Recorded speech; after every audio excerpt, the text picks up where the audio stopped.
నమస్కారం అండి. నేడు భగవద్గీతలో 11వ అధ్యాయము విశ్వరూప సందర్శన యోగమునందు 34వ శ్లోకము తాత్పర్యం వినిపిస్తున్నది మీ విజయభాస్కర్. ద్రోణం చ భీష్మం చ జయద్రథం చ కర్ణం తథాన్యానపి యోధవీరాన్ మయా హతాంస్త్వం జహిమా వ్యదిష్టా యుద్ధస్య జేతాసి రణే సపత్నాన్. తాత్పర్యం: ఇప్పటి వరకు అందరి విషయం చెప్పి ఇప్పుడు ప్రత్యేకంగా భీష్మ ద్రోణుల గురించి చెబుతున్నాడు. ఓ అర్జున, ఈ ద్రోణుడు, భీష్ముడు, సైంధవుడు, కర్ణుడు వీరంతా కూడా కాలానుగుణంగా యుద్ధంలో చేస్తారు. నీవు యుద్ధము చేసినా చేయకపోయినా ఇది తప్పదు, ఎవ్వరూ మిగలరు. నీవు క్షత్రియుడవు కాబట్టి, యుద్ధము చేయడం నీ ధర్మం కాబట్టి నీ ధర్మం నీవు నెరవేర్చు. యుద్ధం చేసి ఆ పని పూర్తి చేయి. యుద్ధము చేస్తే నా వాళ్ళందరూ చేస్తారనే భయం, దిగులు వదిలిపెట్టు. ఎలాంటి భయం లేకుండా లేచి యుద్ధం చెయ్యి. ఈ యుద్ధంలో విజయం నీదే. శత్రువులనందరినీ జయించి ధర్మ సంస్థాపన చెయ్యి అని కర్తవ్య బోధ చేశాడు కృష్ణుడు. ఇక్కడ మనకు అంటే మన బోటి సామాన్యులకు ఒక సందేహం కలుగుతుంది. యుద్ధం ఇంకా మొదలవలేదు. భీష్ముడు, ద్రోణుడు, సైంధవుడు అంతా జీవించి ఉన్నారు.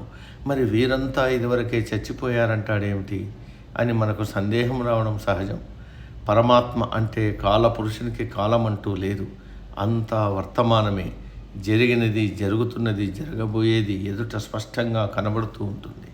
ఆ దృశ్యాన్ని అర్జునుడికి చూపించాడు కృష్ణుడు. మనం కూడా ఈ సత్యాన్ని గ్రహించాలి.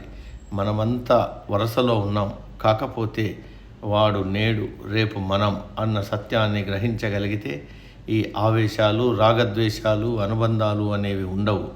ఉన్నా పరిమితంగా ఉంటాయి. ఈ శ్లోకంలో మరొక మాట కూడా అన్నాడు కృష్ణుడు. మావ్యదిష్టాహ అంటే భయపడవలదు. ఈ లోకంలో ఎవరికైనా భయాన్ని మించిన శత్రువు లేదు, ధైర్యాన్ని మించిన మిత్రుడు లేడు. ఎంతటి వాడికైనా ఉన్నది పోతుందేమో అనే భయం, రావలసినది రాదేమోనన్న భయం, నేనెప్పుడు పోతానో అన్న భయం పట్టి పీడిస్తూ ఉంటుంది. ధైర్యం అంటే ఏమీ లేదు. భయం లేని స్థితి ధైర్యం. దీపం ఉన్న చోట చీకటి ఉండదు, ధైర్యం ఉన్న చోట భయం ఉండదు. ఈ భయం లేకపోతే మానవుడు అజేయుడవుతాడు. కాబట్టి మనం దేనికి భయపడకూడదు అనే సత్యాన్ని బోధించాడు కృష్ణుడు. ఆఖరణ కృష్ణుడు మరొక మాట కూడా అన్నారు. రణే సపత్నాన్ జేతాసి అంటే యుద్ధంలో నీవు అందరినీ గెలుస్తావు. విజయం నీదే. కేవలం నిమిత్త మాత్రంగా యుద్ధము చెయ్యి అని అన్నాడు. మొత్తం 3 ఆటలు ఆడాలి అనుకుందాం.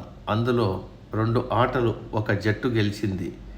3వ ఆట కేవలం లాంఛనంగా ఆడతారు. అలాగే పరమాత్మ గెలుపు ముందే నిశ్చయం చేశాడు. నీవే గెలుస్తావనే విషయం చెప్పాడు. అర్జునుడిని కేవలం నిమిత్త మాత్రంగా యుద్ధం చేయమన్నాడు. కృష్ణుడు నిశ్శబ్దమయ్యాడు. అర్జునుడు ఆలోచిస్తున్నాడు. వీరి ఇద్దరి మనోభావాలు తెలుసుకున్న సంజయుడు ఇలా అన్నాడు. నేటికి సమాప్తం. తదుపరి శ్లోకం రేపటి రోజు. సర్వే జన సుఖినో భవంతు. అందరూ బాగుండాలి, అందులో మనం ఉండాలి.